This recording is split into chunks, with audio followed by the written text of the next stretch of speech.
Welcome back to Making the Grade. We're taking you through the school year through the eyes of a first-year teacher. So how do you help kids that are struggling in the classroom? Maybe all they need is the right kind of motivation.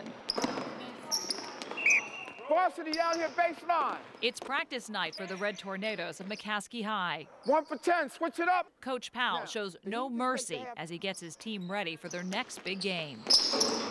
It's a privilege to play, and you have to earn that right to play. And your academics come first. Grades are important. Just ask Jalen Washington and Trey Morant. They're not only teammates on the court. You're going to cut it out, and then it's not going to be any difference. Do you understand what I'm saying? But also in Mr. Wendy's class. You can get these same instructions from your packet, but... In this class, I had like a low D and like maybe a F, like a high F or something like that. Low D minus. For the most part, he just didn't feel like doing his work. For whatever reason, he just didn't have any motivation. Jalen and Trey were failing biology, which not only affected Mr. Wendy, but also Coach Powell. They were struggling, and we told them that if they're struggling there, they're going to struggle here because we can't rely on them, and we don't want to invest time if we know that they're not going to be here. To be on any team at this school means keeping grades up. The motto, students first, athletes second. When I made a basketball squad, they said your grades got to be up.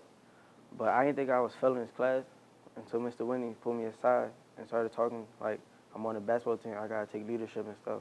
Their responsibility is to graduate from school and to be a good student, and then the right to play, whether it's basketball, football, or anything else, follows. Basketball was what it took to motivate these students, who, by the way, are now pulling Bs in biology. They've shown not just the initiative to come back and make up their work, but for the most part, a complete attitude change. It's that attitude change Mr. Wendy hopes will keep these students from slipping once basketball season is over. In this case, it started as basketball, and now it's more of like a personal thing. I mean, that's what a teacher's supposed to do, is reach their students. So if I'm doing that, and they're getting better grades because of it, it's a victory for our side. Well, Jalen and Trey ended up passing Mr. Wendy's class. Happy to report that. An important part of being a first-year teacher, meeting those school district requirements, and they are tested. How? You're about to find out. You need to tell how those 3 terms are related for each of those. There's someone new in Mr. Wendy's biology class today. In the back of the room sits a man with his laptop watching this first-year teacher's every move. You see that in that paragraph there? Something about the laptop, though. I don't know, that does make me a little bit more nervous. Meet Mr. Matt Bramusi, the assistant principal at McCaskey High, who today is watching Mr. Wendy in action. Organelles. What's really neat to see is when there's no change whatsoever when I walk into the room. Every teacher has what's called formal and informal observations. New teachers like Mr. Wendy get 4 formal observations a year. I love walking into his room and seeing that kids want to be there. They appreciate him. He stands at the door and greets them with a handshake first thing.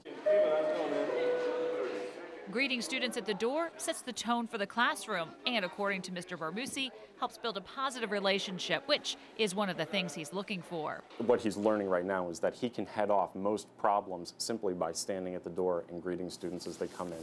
All right, so I went to Ecuador and we were walking around. So how did the first official observation go? He came in one of the later periods of the day, so I got to practice that lesson 5 times before he actually came.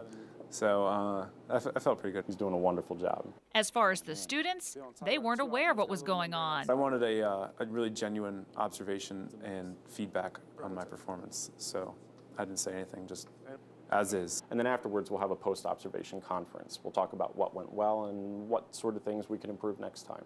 All right, so there's time for those questions. The biggest obstacle facing most first-year teachers are the lesson plans. Being able to anticipate how much will each student be able to accomplish during a class period. Did I plan for enough? What happens if I fall 5 minutes short at the end of the period? What would you, all right. You got a nucleus? There you go, see if you got a nucleus. Write that down, good job. Class ends, and so does this observation. The verdict so far? He's doing everything that we're looking for. 4 of those per year, and 1 of them's done and was satisfactory, so it's good. Teachers aren't just tested by their superiors. Oh yes, there's the parents. Coming up, we'll take you to Parent Teacher Night when our Making the Grade special continues.